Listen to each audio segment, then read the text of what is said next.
Hi. Okay, today we've got two goals, really. The first one is for you to be able to use and understand this vocabulary here. And the second goal is for you to be able to, if I give you a graph of an equation, probably a parabola, but it could be something else, I want you to be able to tell me the domain, the range, and the equation of the axis of symmetry. So the domain and range and axis of symmetry will be new-ish. You've probably seen them before, but probably not much. I hope that this vocabulary is all review, but every year I have some people who forget it. So if any of this isn't really obvious to you, like if often, for example, people mix up horizontal and vertical, take good notes of it. Okay. So first of all, these are good words for everyday life. Horizontal means side to side, okay? And then vertical means up and down. Okay, the way I remember it is that horizontal is a really kind of long word. Okay, or and lots of people say horizontal is like the horizon. Okay, and then vertical is the other one. Okay, you need to remember which axis on a graph is the x-axis and which is the y-axis. This is x, and this is y. If you have trouble remembering that, one little silly trick here is that y's got this really like long vertical part that's in the same direction as the y-axis. Okay, and x doesn't really have any sort of long part like that. Okay, next, x-intercepts and y-intercepts. They're pretty much what they should be. By that I mean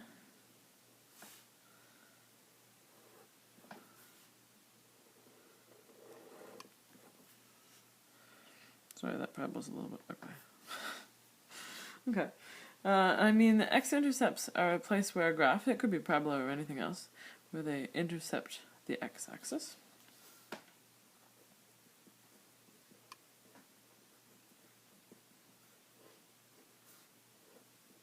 Okay. And the y-intercept is where it touches the y-axis. Okay. And usually if you're identifying these, we want them with the coordinates. So, remember when you give the coordinates, it's the x value first. So in this case, it's 0. And then 1, 2, 3, 4. 0, 4.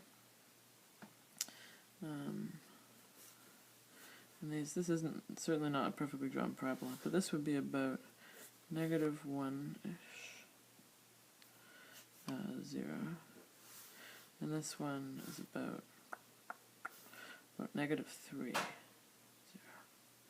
Okay, so if I ask for x-intercepts or y-intercepts, I want you to give them as an ordered pair, so the x value and then the y value. Interesting to notice now, so it doesn't mix you up later. If you're talking about the y-intercept, it's the x value that's 0.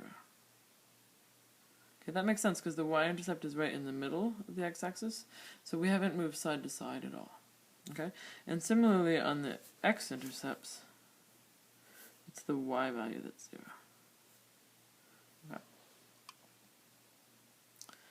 Okay. Done. The vertex of a parabola is that point right there, right at the bottom or at the top, depending on the parabola. Okay, a parabola that opens up or opens down. If it opens up, it's smiley. If it opens down, it's like a frown. And that rhymes, isn't that cute? Okay. Usually people are pretty good on these words, except sometimes people mix up transformations and translations. Okay, transformation is just a change, like the Transformers. All sorts of things transform in their lives. It just means it could be changing in any way. Translation is the fancy word, in this case, for a slide. Okay. A reflection is a flip.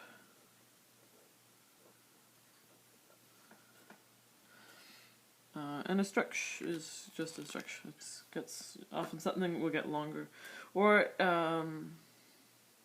if you're stretching by a factor less than 1, if you stretch by a factor of 2, everything will get twice as long. If you stretch by a factor of less than 1, it'll actually be like a squash. Okay? This is not a technical term.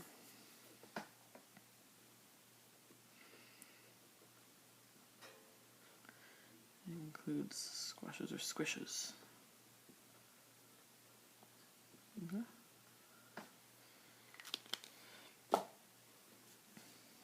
So I made a cute little parabola here. Here's a parabola. If we do some translations with it, it slides over. Maybe it goes right here. That's a horizontal translation because it moves side to side. If I did a vertical translation up and down, it would go like that, maybe. Okay. Say it was right here. If I reflected it, in the x-axis, it's gonna flip like that. Okay, just like a mirror. Okay. If I say I have this parabola here, right at with the vertex at the origin. If I reflect this parabola in the y-axis right now, that means it's going to flip on the y-axis. So it's sticky. There we go, and it's going to go like that. And you'll notice that it looks the same. So actually, when we're doing the quadratics unit, we're never really going to talk about reflections in the y-axis, because parabolas are symmetrical with this vertical axis of symmetry. So we could reflect things in the y-axis, but it doesn't change anything. So we'll almost never talk about it. Okay, so just double check all that vocabulary. Horizontal, vertical, horizontal side to side like the horizon, vertical, x-axis, y-axis, x, y. The x and y intercepts are where it touches the respective axes. The vertex of the parabola is the point that's either the minimum point in this case, or the maximum point in that case. Opens up, the opening's on the top, opens down, it looks like that. And then these transformation vocabulary. Okay, hopefully none of that was exciting, and you just made a note of anything that you sometimes forget. Okay, this will be a touch new. You should have seen it before, but probably briefly and a little while ago.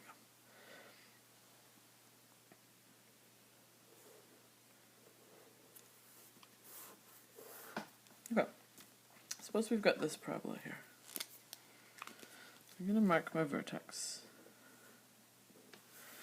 My vertex here is the point -1, 2.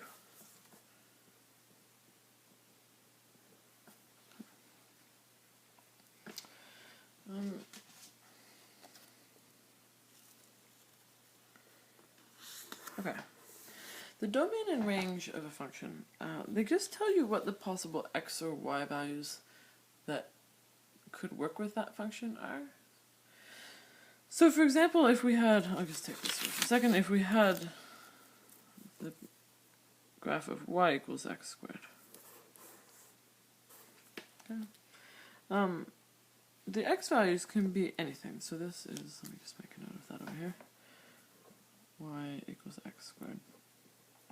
We can put any real number into that and square it. We'll get some value for y. Okay. So the domain is the possible x values, and that's everything in this case. The range is the possible y values. And if you look at this graph here, where it starts at 0, 0, we're only ever going to get positive y values. It's never going to end up down here. Okay? We can see that on the graph, that in this case, the range will be all positive y values. And it's just interesting to note that with the domain, we'd actually, in this picture, we don't currently see the graph over here, maybe where x is, I don't know, that is -5 or so. But if we continued this graph up, it would eventually get to x equals -5. Okay? So I'll put this back where we had it here. So basically the trick here, there's no huge idea in it. It's nothing crazily insightful. It's just the big trick is getting some notation right. Okay, so that's what you want to practice this. You should definitely write this down. Okay, so the domain is the possible x values. And in this case as well, just like the last one, it could be anything. Okay, x can be any number. So here's how we write it. We open these squirrely brackets. They're pretty. And this is this means that we're going to talk about a set of numbers. So we're going to talk about a set of numbers that we're calling x. We're using x for them. And then there's this line. Okay. This means such that. Okay, so the domain is x such that x is an element of the real numbers. And then we close the brackets. X is an element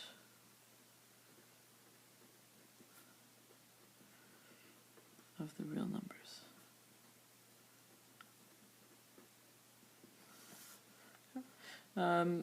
This looks like an E, it's like a C shape with a little line in it. Okay, for Y, so this is the possible Y values, the range.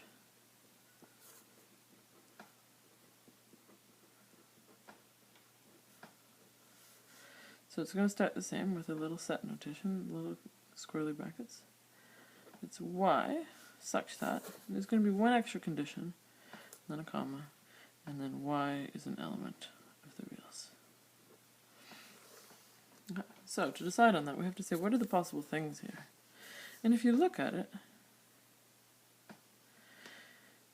if I wanted to know, if I ever wanted Y to be like -1, so anything down here, it never is going to be, it's never going to be -1, it's kind of clear from the picture. And it's never going to be 0, and it's never going to be 1. The smallest it ever gets to is 2. Okay? But anything up above that is fine. It'll, if I want it to be 4, 1, 2, 3, 4, there, it's a 4 right there, and also right here. If I want it to be 100, I could continue up enough and it would be 100. So the story here is that Y has to be bigger than 2 or equal to 2. So Y, sometimes it's easier to write the Y in the number first and then to get the sign in the right direction. So remember, it's one of those crocodile signs. The bigger side is on the bigger side is on the bigger number. So Y is bigger than 2. So it'll go like that. And because it does actually get down to 2, we have to include bigger, larger than or equal to 2. So you read this like Y such that Y is greater than or equal to 2 and Y is an element of the reals. Okay. And then the axis of symmetry is where, oh, got my pen. Okay, let's see if I can do this. This is just a cut up post-it note. If I fold this guy along to reflect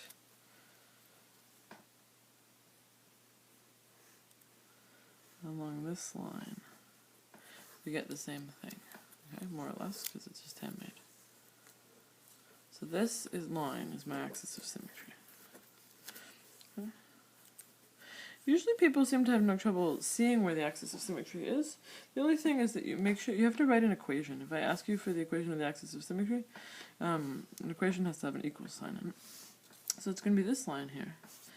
This line is all the possible places where the x value is -1. For example, this point here is the point -1, 0. This is -1, 1, -1, 2. So it's always the x value that's -1. Okay.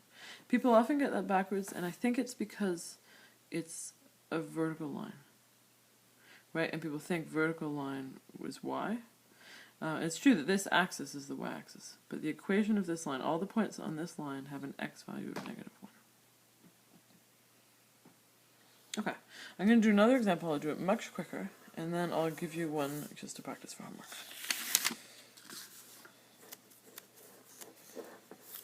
Okay, let's put this here.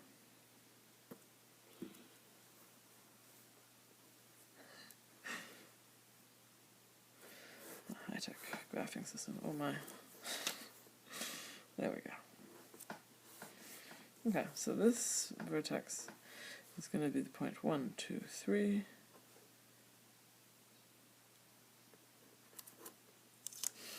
So I'm moving it off. So it's the point 1, 2, 3, 1, 2, 3, 4.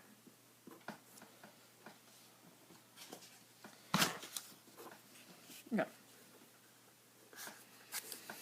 So my domain, actually for every single quadratic function like this, that's a parabola that opens up or down, the domain is x, such that x is an element of the reals. Make sure you actually practice writing that, or else you'll forget. Okay, the range. My range, my y value can be anything under here. So it's y such that y is going to be less than or equal to a certain number, because it can be really small.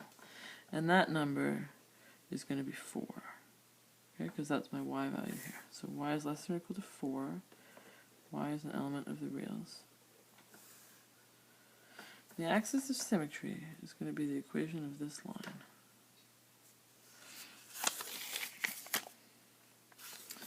So this line is all the places where the x value is 3. If you pick some points on that line and you write down the coordinates, the x value will always be 3. So that's the equation.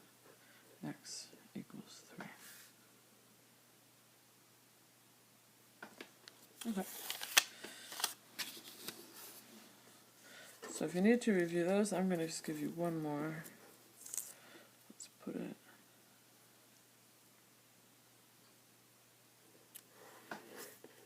here. And I'm going to tell you that this point is 0, -1, -2, -3. Okay. Your one homework question today is to write down the domain, the range, and the axis of symmetry of this parabola. Okay, thanks.